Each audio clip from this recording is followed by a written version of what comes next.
No, takže toto je pohľad z cesty na pozemok, približne od toho stĺpa po tento stĺp. Je to široké 20 metrov.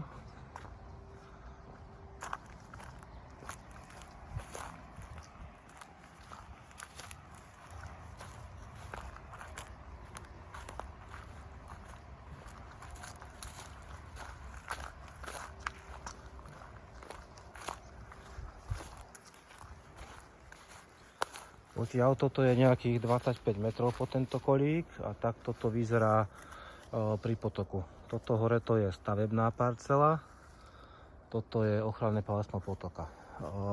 Tu hore je ešte takýto strom, ktorý by sa mal opíliť, ale môže slúžiť aj ako prirodzená zeleň a tienenie na terasu v podstate.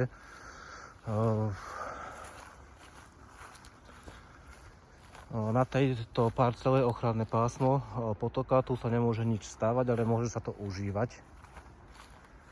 A od tohto kolíka ešte ide ten metrový pás podľa katastra, čiže ešte meter od toho kolíka. A toto je pohľad z druhej strany stavebnej parcely na cestu.